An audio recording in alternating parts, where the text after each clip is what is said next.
여호와 하나님, 여호와 하나님이라는 제목으로 말씀을 전하도록 하겠습니다. 오늘 본문 시편 145편은요, 다윗의 찬송시입니다. 이 시편은 다윗이 그의 일생 동안 경험했던 그 하나님이 어떤 분인가를 고백하고 있는데, 히브리어 자음 22글자의 그 첫 글자를 따서 한 절씩 지었는데 14번째 글자가 생략되어서 본문은 21절로 되어 있습니다. 다윗은 그의 평생 동안 여호와 하나님이 그의 왕이었다고 고백하고 있습니다. 145편 1절에 보면요, 왕이신 나의 하나님이여 내가 주를 높이고 영원히 주의 이름을 송축하리이다 라고 말씀하죠. 사실 그는 이새의 아들 중 별로 눈에 띄는 아들이 아니었습니다. 비록 형들이 많으니 그저 들에 나가서 양이나 돌보아야 하는 그 목동으로 어릴 때부터 자라게 되죠. 목동이었던 그가 어떻게 이스라엘의 제2대 왕이 될 수 있었겠습니까? 보통은 아버지가 위세 등등한 귀족 가문이거나 대단한 갑부이거나 해서 아버지 찬스로 그렇게 왕이 되는 경우가 일반적입니다. 하지만 다윗은 전혀 아버지의 도움을 받지 못했지요. 아버지도 다윗을 그닥 뛰어난 인물로 보지 않았습니다. 왜냐하면 위로 형들이 아주 멋있고 뛰어난 형들이 많다 보니 다윗은 눈에 차지 않았습니다. 자, 사무엘이요, 하나님의 인도를 받아서 사울을 대신할 왕을 세우기 위해 이새의 집으로 갔을 때 사무엘의 눈에 든 사람은 첫째 아들 엘리압이었습니다. 사무엘이 여호와의 기름 부으실 자가 과연 주님 앞에 있도다 할 정도로 엘리압의 인물은 출중하였습니다.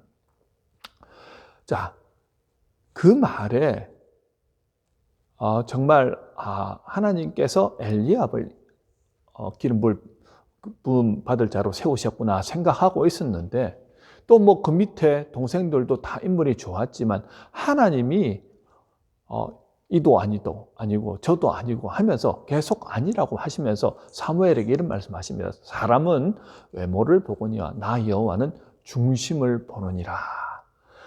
자, 어떤 면에서 형들에 비해 아직 어리고 볼품 없었던 소년 다윗이 왕으로 택함을 받고 또 기름 부음을 받을 수 있었던 이유는요, 하나님 외모보다 무엇을 보신다고요? 중심을 보시는 하나님이시라는 거지요. 여기에서 다윗이 왕으로 택함 받은 이유가 나오지요. 그는 아주 어린 시절부터 하나님을 그의 삶의 중심에 왕으로 모시고 살았다는 것입니다. 목동 시절부터 그에게 여호와 하나님은 유일한 왕이었습니다. 전쟁터에 있던 형들에게 도시락 배달 갔던 다윗이 하나님의 군대를 모욕하던 말을 듣자 그가 거인 골리앗과 싸우러 나아갑니다. 자, 그 당시 이스라엘에 내노라 하는 장군들도 벌벌 떨고 그 앞에 싸우러 나가지 못하는데 도대체 이 소년이 무엇을 믿고 싸우러 나가려고 합니까? 사무엘상 17장 46절 이하에 보면 그렇죠. 다윗이 블레셋 사람에게 이르되 너는 칼과 창과 단창으로 내게 나오거니와 나는 만군의 여호와 이름 곧 네가 모욕하는 이스라엘 군대의 하나님의 이름으로 내게 나아가노라고 이렇게 말합니다. 자, 다윗은 여호와 하나님의 살아계심을 그의 삶 가운데서 믿었습니다. 어린 시절 늑대나 사자나 곰과 같은 동물이 양을 공격할 때도 그와 항상 함께 하셨던 주님이 다윗을 지켜주셨는데, 하물며 골리앗 니까짓게 어디 감히 하나님의 이름을 모욕하느냐 하는 거죠. 골리앗은 그저 젊은 객기로 싸울 수 있는 그런 상대가 아닙니다. 그는 평소의 삶에서 하나님을 철저하게 왕으로 믿고 여기고 모시고 그렇게 살았다는 거죠. 그것도 이 세상 천지 만물을 지으신 전지전능하신 하나님 왕으로 의지하였다는 것입니다. 골리앗과의 맞대결에서 아무도 예상치 못한 일이 일어나지요. 소년 다윗이 골리앗을 이기는 기적이 일어났습니다. 오직 하나님이 그를 도와주셨다는 말 이외에 다른 어디에서도 소년 다윗이 골리앗을 이길 수 있었던 이유를 찾을 수가 없습니다. 여러분, 우리 하나님은요, 세상의 왕과는 다릅니다. 세상 왕들도 자기 나라 백성들을 잘 다스리고 아낄 줄 알잖아요. 지켜주려 하는데 왕이 모든 사람을 다 지켜주지 못합니다. 하지만 천지 만물을 주관하시는 하나님은요, 그의 백성들을 지키시고 보호하시고 인도하시는 하나님이십니다. 다윗이 그 하나님을 왕으로 믿고 철저하게 의지하고 나아갔기에 그는 하나님의 마음에 합한 자로서 목동에서 이스라엘의 통일 왕국에 그 왕의 자리에까지 올라가게 되더라는 거죠. 자, 그의 일평생 동안 경험한 하나님은 어떤 하나님이신가에 대해서 오늘 말씀을 전하도록 하겠습니다. 첫 번째, 다윗이 경험했던 하나님은요, 오늘 본문 14절에서 모든 넘어지는 자들을 붙드시며 비굴한 자들을 일으키시는 하나님이라고 고백하고 있습니다. 자, 다윗이 인생에 정말 비참하고 비굴했던 적이 있지 않습니까?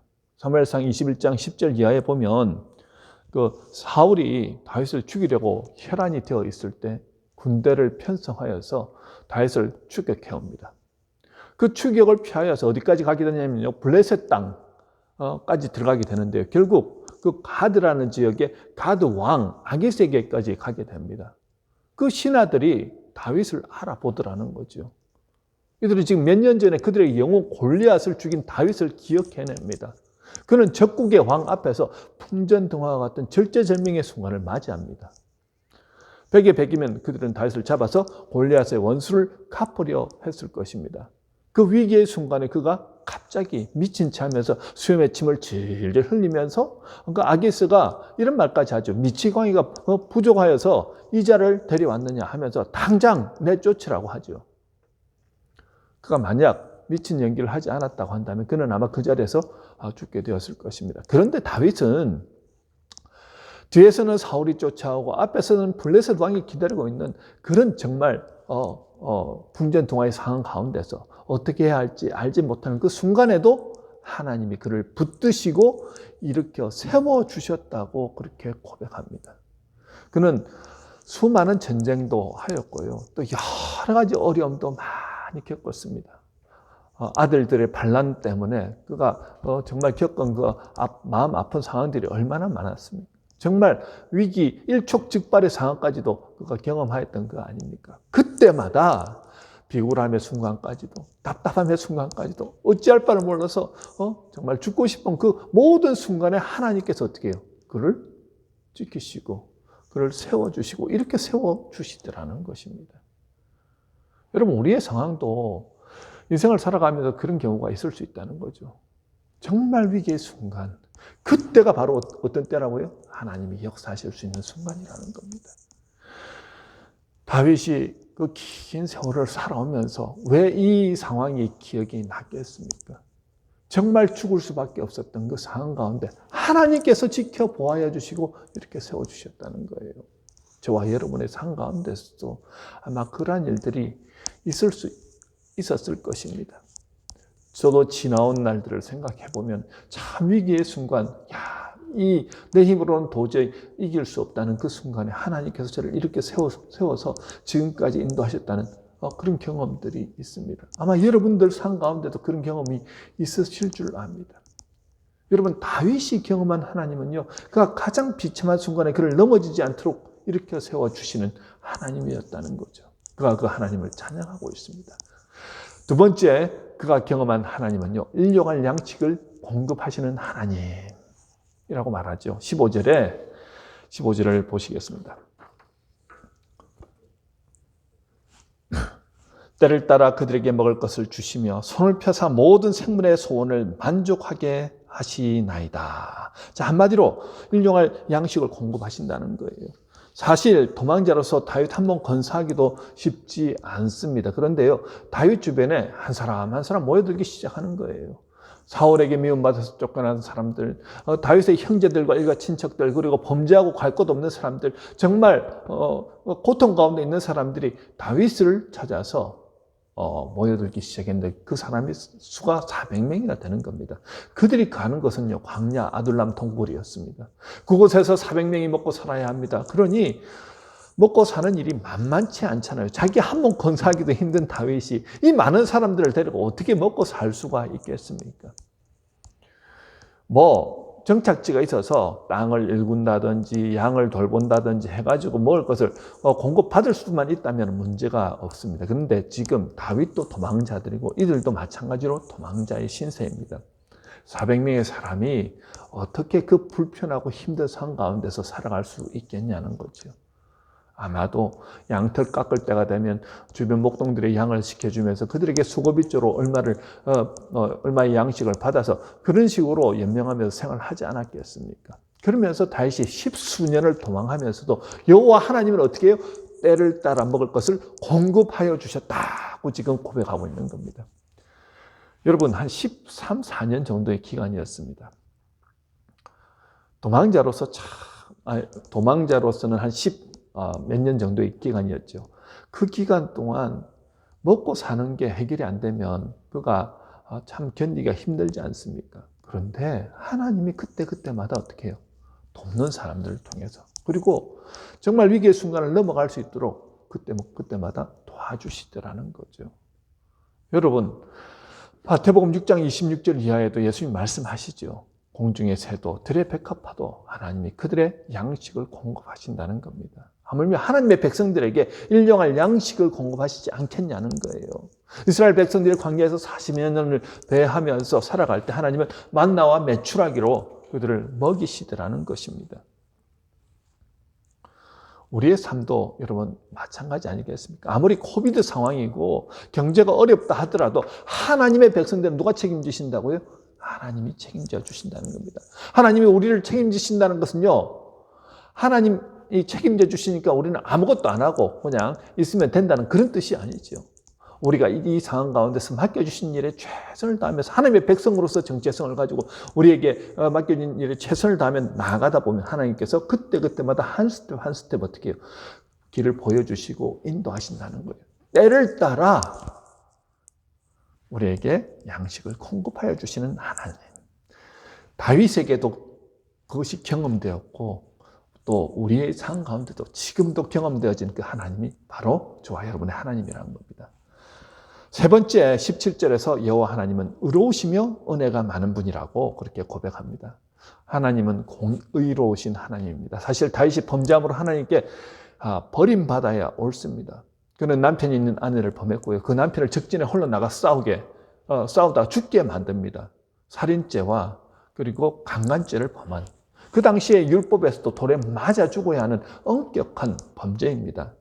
하나님은 우리의 억울함을 살피시지요. 다윗은 아무도 모르게 범죄하였지만 하나님의 눈을 속일 수는 없었습니다.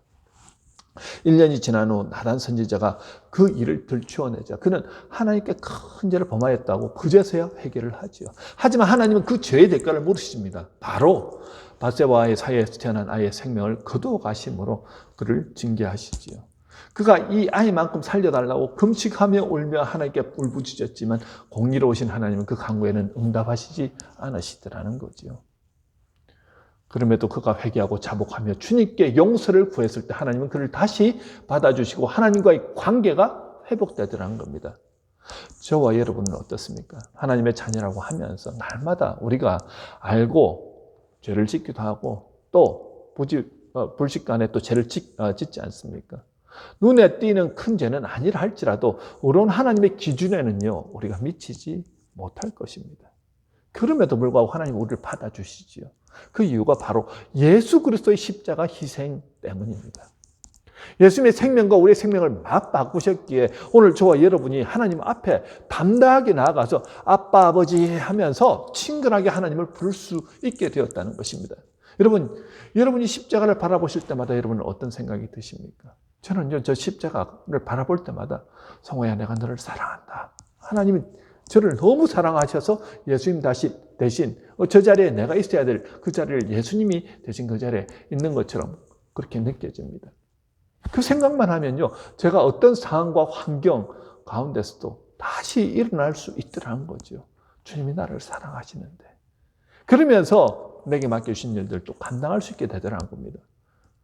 저 십자가를 바라보면서 입술에서는 감사와 찬송이 흘러나오죠. 여러분, 우리는 예수를 믿었기에 완전한 존재이거나 아니면 완벽한 존재가 된 것이 아닙니다. 어쩌면 예나 지금이나 우리의 모습 가운데 변화되지 않는 모습들이 있지 않습니까? 참 안타까운 모습들이 있죠. 하지만 내 신분은 완전히 달라졌다는 것입니다. 새로운 피조물로 하나님의 백성으로 제약된 세상에서 거룩한 족속으로 그렇게 살아가는 것입니다.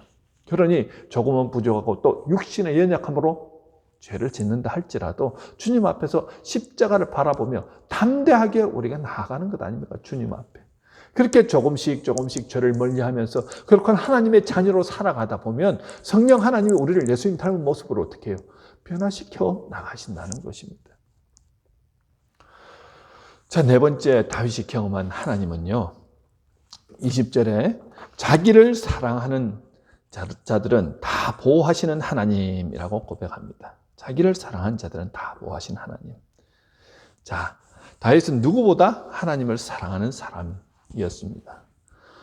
시편 18편 1절에 보면요. 나의 힘이신 여호와여 내가 주를 사랑하나이다 라고 고백하고 있습니다. 여러분, 하나님이 우리가 가장 원하시는 것이 무엇일까요?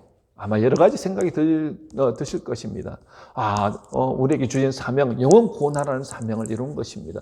그래서 전도를 열심히 해야 되겠다, 선교를 열심히 해야 되겠다, 그런 생각을 하시는 분들도 계시고, 또 내가 있는 곳에서 하나님께 영광 올려드리는 것이라고 말씀하면서 영광 올려드리기 위해서 나름의 최선을 다하시는 분들도 계실 것입니다. 하나님이 우리를 향하여 가장 원하시는 것은요, 마태복음 22장 37절에 39절에 잘 나오고 있지 않습니까? 우리가 너무나도 잘 아시는 그 말씀이죠. 예수께서 이르시되 내 마음을 다하고 뜻을 다하고 또 마음을 다하고 목숨을 다하고 뜻을 다하여 주 너의 하나님을 사랑하라 하셨으니 이것이 크고 첫째 되는 계명이요 둘째도 그와 같으니 내 이웃을 내 자신같이 사랑하라 하셨으니. 자, 하나님이 우리를 향한 뜻은 두 가지인데 먼저 하나님을 사랑하라는 거예요. 그 다음에 내 이웃을 사랑하라는 것입니다. 여기에서 참 순서가 중요하다는 거죠. 순서가 바뀌면 안 된다는 겁니다. 사랑하는데 내 이웃부터 사랑하다가 시험에 들어서 큰 어려움을 겪는 경우들이 있습니다. 여러분, 하나님을 먼저 사랑하는 것이 중요하다는 거예요. 하나님의 사랑으로 내가 충만해져야 주님의 일을 감당할 수 있다는 것입니다. 우리가 은혜 받고 나서 나도 이제 주를 위해서 뭔가를 좀 해야 되겠습니다. 그래서 교회 봉사를 시작했다가 교회 봉사에 열심히 했는데 나중에는 어떻게 돼요? 마음에 상처받고 관계에 어려움이 생기고 그러면서 번아웃이 돼서 손들고 교회를 떠나는 그런 경우들도 있지 않습니까? 여러분, 교회의 일이 먼저가 아니고요. 하나님을 사랑하는 일이 먼저라는 거예요. 항상 여러분이 교회나 가정이나 직장이나 학교에서 누군가의 관계에 문제가 생겼다. 그러면 우리가 먼저 우리 자신의 안을 체크해 보셔야 하는데 그것이 하나님과의 관계에 문제가 생기지 않았는가를 항상 체크해 보십시오. 많은 분들이 하나님과의 관계는 잘 되고 있는데 부부관계, 친구관계, 직장 동료와의 관계, 교우관계에 문제가 있다고 한다면 그것은 하나님과의 관계가 잘 되고 있다고 볼 수 없다는 거죠. 뭔가 내가 느끼지 못하는 사이에 하나님과의 관계에 문제가 생겼다는 것입니다. 그때 먼저 하나님께 나아가 하나님과의 관계가 회복되어야 된다는 거죠.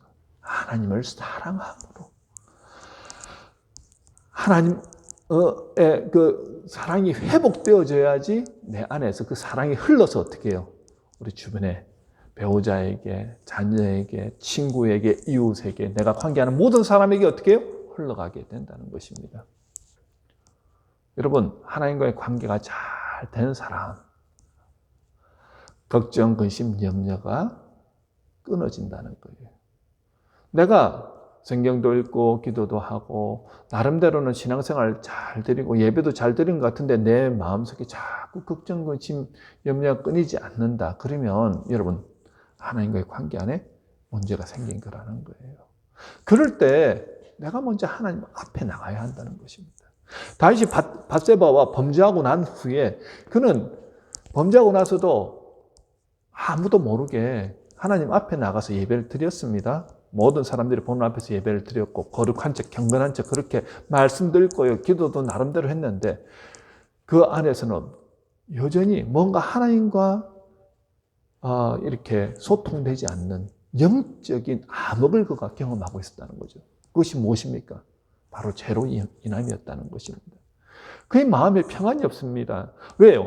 그는 이미 하나님과의 관계를 경험해 보았기 때문입니다. 하나님을 사랑하기 때문에 그것이 얼마나 좋고 행복한 것인지 그는 알았습니다. 그래서 그는요, 정말 언약궤를 가지고 와서 예루살렘에다가 모시고 예루살렘에다 큰 성전을 지어서 정말 하나님 언약궤를 그곳에 모시고 늘 하나님과 함께하는 그 삶을 살기를 열망한 사람 아닙니까? 그것이 얼마나 행복하고 좋았으면 그거를 최우선순위에 두었겠습니까? 그랬는데 죄를 범하고 나니까 그 정말 좋았던 관계 안에 문제가 생긴 겁니다. 하나님이 내 안에서 느껴지고 하나님의 은혜가 내 안에서 풍성하게 거해야 되는데 죄 짓고 난 다음에는 그것이 해결이 되질 않는 거예요. 예배를 드려도 기도를 해도 말씀을 보아도 무언가에 문제가 생긴 것처럼 영적인 암흑을 경험하더라는 거죠. 나단 선지자가 그 죄를 지적하자마자 그거 어떻게 합니까? 바로 나가서 철저하게 하나님 앞에 회개합니다. 왜 회개한 이유가 뭐 때문이라고요? 내가 이 영적인 고통을 견디지를 못하겠더라는 거예요. 하나님과의 관계 안에 문제가 생겼는데 이게 해결이 되지 않고서는, 소통이 되지 않고서는 내가 견디지 못하겠다는 겁니다. 그가 나가서 회개함을 통하여서 다시 하나님이 그를 받아주시잖아요. 하나님과의 사랑의 관계가 회복이 되고 나니까 그가 그 어떤 것도 필요치 않다고 감사하면서 그가 다시 찬양하면서 살아갈 수 있더라는 것입니다. 하나님과의 관계가 풀리니까 사랑과의 관계도, 그리고 모든 관계가 이렇게 잘 되어지는 그 은혜가 흘러가게 되더라는 거죠. 그렇다고 한다면 과연 하나님을 사랑한 것이 무엇이냐 하는 겁니다. 우리가 하나님을 사랑하라고 그러는데 과연 사랑한 게 무엇입니까? 여러분 생각할 때 사랑하는 게 무엇일까 고민을 아마 해보셨을 거라고 생각합니다. 18절에 뭐라고 말씀합니까? 오늘 본문 18절에 보면요, 진실하게 강구하는 모든 자에게 가까이 하시는 하나님이라고 고백합니다. 진실하게 강구하는 모든 자. 자, 하나님이 가까이 하는 사람이 있다는 말이죠. 어떤 사람입니까? 진실하게 간절히 구하는 사람이라고 말씀합니다. 여러분, 하나님을 사랑하는 사람은요, 하나님이 보이지 않지만 하나님이 보이는 것처럼 하나님과 교제하는 사람입니다. 여러분이 사랑하는 사람이 생기면 일어나는 변화가 있지 않습니까? 그 사람과 많은 시간을 보낸다는 겁니다. 여러분이 정말 사랑하는 사람과 함께 있으면 행복하잖아요. 그러면 그 사람과 함께 있고 싶습니다. 그 사람이 그저 좋습니다. 사랑하니까 어디든지 함께 있고 싶고 항상 전화하고 무엇을 하든지 함께 하지 않습니까? 다윗은 하나님과 이런 관계였다는 거죠. 하나님을 사랑하다 보니 크게 답답하고 힘들고 고통스러운 마음도 다 하나님께 올려드립니다. 누군가 자기를 죽이려고 합니다. 하나님, 죽겠습니다. 너무 고통스럽습니다. 저 사람 좀 혼 좀 내주세요. 하나님과의 관계가 소통이 되니까요, 하고 싶은 말 다 하더라는 거죠. 그런데 꼭 기도하다 보면은 나중에 그 원망스럽고 힘든 그 마음을 하나님께서 어떻게 해요? 다 녹여주시더라는 거예요. 위로해 주시더라는 겁니다. 사람에게 아무리 100% 내 마음을 전해도 내 마음을 100% 이해하는 사람은 뭐 배우자도 그렇고 누구도 그렇고 아무도 없지요. 그냥 한 60%, 70% 이해할지는 모르겠습니다. 근데 우리 하나님은 나의 모든 상황과 처지를 아신 하나님이 어떻게 해요? 위로하시고 또 우리의 갈 길을 인도해 주시더라는 것입니다. 18절에서 진실하게 간구한다는 의미는요, 허위와 가식이 없는 간절한 기도라는 것입니다. 한마디로 우리가 기도한다면 사람들에게 보이게 한 기도가 아니라는 거예요. 하나님과 그냥 나 사이에 1대1의 관계 안에서 드리는 기도라는 거죠. 마치 사랑하는 연인들끼리 드리는 기도처럼 그렇게 하나님 앞에 기도하는 겁니다. 여러분, 어떤 분은요, 나는 하루에 몇 시간씩 기도합니다. 그러면서 왜 목사님들은 최소한 한 3시간씩은 기도해야지 왜 기도 안 하십니까? 이런 분들이 계십니다. 목사님들이 3시간 기도하는지 안 하는지 어떻게 아십니까? 정말 하나님과 친하고 하나님을 사랑하는 사람들은요, 깨어나는 그 순간부터 잠자리에 드는 그 순간까지 쉬지 않고 기도하는 사람들이 정말 하나님과 친한 사람들 아닙니까? 기도고 우리가 교회에 와서 해야 됩니다. 어떤 때는요, 부르짖으며도 기도해야 되고요. 어떤 때는요, 골방에 들어가서 조용한 자리에서도 기도에 집중하기 위해서 또 기도도 해야 됩니다. 근데 그것만이 전부가 아니라는 거예요. 우리가 있는 모든 장소에서 하나님이 지금 나와 함께 하시다는 마음으로 그분에게 내 마음을 전하고 하나님 앞에 지혜를 구하고 하나님의 도우심을 요청하면서 그렇게 하나님을 가까이에 계신 분으로 내가 가장 사랑하는 분으로 어떻게 해요? 그분에게 내 모든 것들을 얘기하는 거죠. 그것이 바로 기도 아닙니까? 여러분 정말 사랑하면 여러분 기도를 부담스럽게 느끼면 안 된다는 거예요. 어떤 분들은 목사님 저 기도 한 5분만 하면 할 기도가 없는데요. 여러분 정말 사랑하는 사람이 있는데 여러분 5분만 전화하고는 딱 끊는 분 계시던가요? 아니죠. 1시간을 전화를 하고 2시간을 전화를 해도 또 전화를 하고 또 말하고 싶고 그렇지 않습니까? 하나님과의 관계도 그 인격적인 교제가 계속 이어진다는 거예요. 사실 다윗이 정말 아까 말씀드렸잖아요. 사울이 쫓아오는 그 환경 가운데서 뒤에는 쫓아오고 앞에는 이제 블레셋 가드의 그 아기스 왕에게 지금 앞에 딱 갔는데 신하들이 알아보고는 이제 다윗을 절제절명의 순간 죽게 될 수도 있다는 그 상황 가운데 그가 그 순간에 하나님 앞에 간절하게 기도하지 않았겠습니까? 평소에 하나님과 친했던 사람인데 하나님 저 죽을 것 같아요. 이거 어떻게 하면 좋겠습니까? 하나님 도와주세요. 그때 갑자기 하나님께서 그에게 주시는 마음이 뭐였을까요?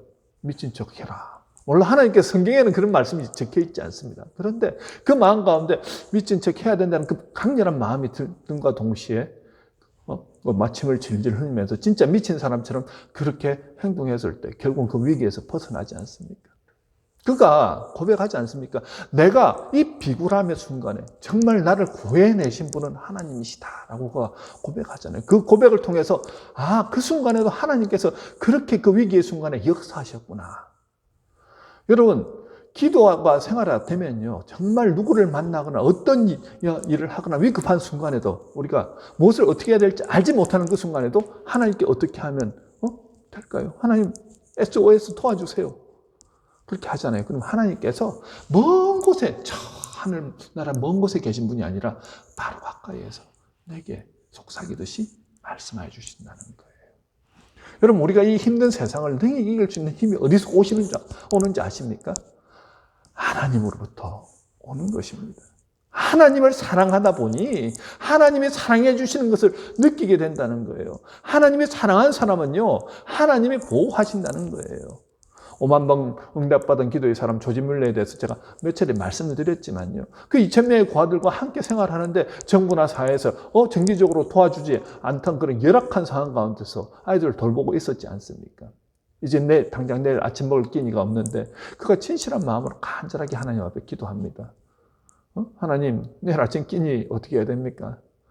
잘 모르겠습니다. 하나님께서 책임져 달라고. 주님만 의지합니다 하고 그냥 평안하게 잠자리에 들었는데 그 새벽에 빵 공장 사장이 마음이 불편해서 계속 빵을 만들어야 되겠다는 생각이 들어서 빵을 밤새 만들어 가지고 그런데 갑자기 고원이 생각이 나더라는 거예요. 그래서 아침 일찍 고원에 빵을 실어 가지고 다 갖다 주더라는 것입니다. 어떤 면에서는요 정말 내가 하나님을 사랑하잖아요. 하나님이 나를 사랑하시잖아요. 그러면은 하나님이 우리를 어떻게 해요? 아까 때를 따라 일용할 양식을 공급하시는 하나님이 급하면 급한 대로 하나님께서 우리의 삶을 책임져 주시고 보호해 주시고 인도해 주신다는 겁니다. 하나님이 더 급한 그런 상태가 되더라는 거죠. 저도 우리 자녀들이 정말 고통 가운데 힘든 가운데 있으면 부모의 마음이 그렇지 않습니까? 뭐라도 하나를 더해서 자녀들이 잘 될 수 있도록 어려운 가운데 있으면 도와주려고 하는 게 부모의 마음 아닙니까? 우리 하나님도 마찬가지라는 거지요. 여러분, 우리 모두에게 정말 인생 성공의 크리스찬으로서 인생의 성공의 비결이 무엇인지 아십니까? 결국은 그거예요. 하나님을 사랑함을 통하여 하나님의 사랑을 내가 받고 사는 것. 그것이 인생 성공의 비결 아닙니까? 자, 그리고 하나님을 사랑하는 사람들은요. 본문 19절에 말씀처럼 하나님을 경외하는 자들입니다. 하나님을 경외하는 사람은요. 하나님의 계명을 기쁨으로 지킵니다. 억지로 어쩔 수 없이 지키는 사람이 아니라는 거죠. 형식적으로 의무적으로 지키는 사람이 아니라는 겁니다. 사람들이 눈에 보기 좋게 하기 위해서 그렇게 행동하는 사람이 아니라 하나님 앞에 서서 그 말씀을 지키는 사람이라는 거예요. 사랑하는 사람의 특징이 뭔지 아십니까? 그 사랑하는 사람이 좋아하는 일을 한다는 거예요. 내 뜻이 아니라 하나님의 뜻을 위해서 언제든 희생하고 헌신하고 하나님의 뜻대로 나는 살아가겠다. 사랑하기 때문에 그것이 나온다는 거죠. 요한복음 14장 21절에 뭐라고 말씀합니까? 나의 계명을 지키는 자라야 나를 사랑하는 자니 나를 사랑하는 자는 내 아버지께 사랑을 받을 것이요 나도 그를 사랑하여 그에게 나를 나타내리라 말씀합니다. 하나님을 경외한다는 것은요, 하나님의 하나님 되심을 인정하고 하나님 말씀에 항상 순종하며 지키는 것을 의미합니다. 억지로 하기 싫어서가 아니라 사랑하기 때문에 하나님의 말씀대로 살아가는 것이 좋아서 그렇게 선택해서 순종하는 거라는 거예요. 여러분, 사실 이 자리에서 예배드린 분들은 대부분 하나님의 사랑을 경험하시고 그 사랑 때문에 이 자리에 앉아 계신 분들 아닙니까? 예수 그리스도의 그 십자가 사랑을 경험한 분들이 하나님을 사랑할 수 있다는 거예요. 하나님을 경외하는 자는요, 하나님의 말씀을 지키는 자이고 그런 사람들의 소원을 하나님이 이루어 주신다는 거죠. 그들이 간절하게 구할 때 하나님이 듣고 구원하시겠다는 겁니다. 저는 많은 분들이 하나님을 사랑한다고 입술로, 말로는 잘 하시는데 하나님으로부터 사랑받기는 원하는데 하나님을 사랑하는 모습은 별로 보이지 않다라는 거죠. 그저 말로 사랑한다고 사랑한 걸까요? 제가 결혼 초창기 아내에게 사랑한다고 말하면 아내가 저를 똑바로 쳐다보면서 말로만 하지 말고 라고 말합니다. 무슨 말입니까? 정말 사랑한다고 한다면요, 아내가 하지 말라는 것 하지 말고 하라는 것은 해주고 자신의 마음, 아내의 마음을 편하게 해주는 것이 사랑한 것이라는 거죠. 자, 그것이 쉬울까요, 여러분? 참 쉽지 않더라는 거죠. 먼저 무엇을 원하는지 알아야 하고 알면서도 또 우리가 옛 습관이 있으니까 잘 되지 않잖아요. 그럼에도 고치려고 무던히도 노력하는 모습을 보여줄 때, 아, 이 사람이 그래도 나를 사랑하는구나 하는 것을 아내가 느끼더라는 거죠. 우리 하나님도 마찬가지 아니겠습니까? 내가 하나님 사랑하니까 내 마음대로 옛 습관대로 살면서 말만 사랑한다고 하면 사랑하는지 안 하는지 아까 말씀드렸죠. 중심을 보시는 하나님이라고. 다윗이 하나님을 사랑하는데 하나님 말씀대로 살아가는 거예요. 하나님의 뜻대로 살려고 무던히도 애쓰는 것을 하나님 그 중심을 보시면서 파악을 하시더라는 거죠. 여러분들이 하나님을 사랑하는지 사랑하지 않는지 하나님이 더 잘 아신다는 겁니다. 하나님을 경외한다고 하면서 하나님의 말씀을 지키려고 하지도 않고 말씀대로 살려고 하지도 않습니다. 그러면서 입술로는 하나님 사랑해요. 입술로만 찬양한다고 하나님이 그래 네가 나를 사랑하는구나 인정하시지 않더라는 거죠. 사람들의 눈에 보기에 좋을 대로가 아니고요. 하나님이 보기에 좋을 대로. 정말 하나님을 사랑한다고 한다면요. 하나님이 원하시는 것, 하나님이 기뻐하시는 것, 하나님이 하라고 하는 것, 하나님이 하지 말라고 하는 것 안 하면서 하나님의 뜻대로 그렇게 살아가는 모습이 하나님을 사랑하는 모습이라는 것입니다. 여러분, 그런데 우리가 한 가지 깨달아야 될 것은 하나님이 말씀대로 살아가라는 것이 정말 하나님을 위해서일까요? 아니죠. 그렇게 살 때 이 땅에서 하나님의 형상을 입고 가장 잘 살 수 있기 때문에 하나님 말씀대로 살아가라고 우리에게 말씀하는 겁니다. 여러분, 하나님은 누구보다 우리가 행복한 삶을 살기를 원하십니다. 그런데 하나님의 사람들이 하나님의 법이 아니라 세상의 법을 따라가면서 내 좋을 대로 이쪽에 갔다가 저쪽에 갔다가 그러면서 그냥 좌지우지하면서 정신없이 왔다 갔다 하다가 결국은 어떻게 중심을 잃고 방랑하면서 죄짓고 하나님과의 사이가 멀어지고 큰 어려움을 경험하지요. 다윗도 그런 경험을 하지 않았습니까? 그래서 하나님은 누구보다 우리가 하나님을 경외하고 사랑하며 하나님과 깊은 영적인 교제를 나누며 하나님의 뜻대로 순종하며 살아가라고 그렇게 말씀하시는 겁니다. 그렇게 할 때 그냥 명령만 하시는 게 아니고요. 그렇게 너희들이 지키고 그렇게 말씀대로 순종하며 따라올 때 어떻게 하겠다고요? 하나님이 가까이 해주시겠다는 거예요. 그리고 부르짖음을 들어주시고 보호해 주시고 구원해 주시겠다는 것입니다. 그것이 하나님께서 우리를 지금 이 다윗의 삶을 통해서 다윗이 경험한 것을 우리에게 지금 말씀해 주는 거죠. 그렇게 할 때 하나님의 사랑으로 충만하면요. 다윗처럼 내 입술에서 하나님께 영광 돌리며 찬양이 흘러나옵니다. 라고 고백하는 거 아닙니까? 여러분, 우리 하나님은요, 모든 넘어지는 자들을 붙드시며 비굴한 자들을 일으켜주시는 분이십니다. 때를 따라 일용할 양식을 공급하시는 하나님이시고요. 공의롭고 사랑이 많으신 하나님, 하나님을 사랑한 사람을 그냥 지켜만 보고 계신 분이 아니라 보호하시고 인도하시고 어떻게 해요? 가까이 하시면서 그런 자들의 소원을 들어주시는 하나님이십니다.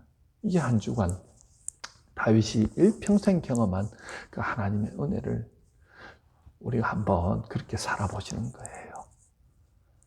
그 방법대로 진정 하나님 사랑을 함을 통해서 하나님으로부터 흘러나오는 놀라운 사랑 은혜를 이 한 주간 경험하시길 주님의 이름으로 축원합니다. 다 같이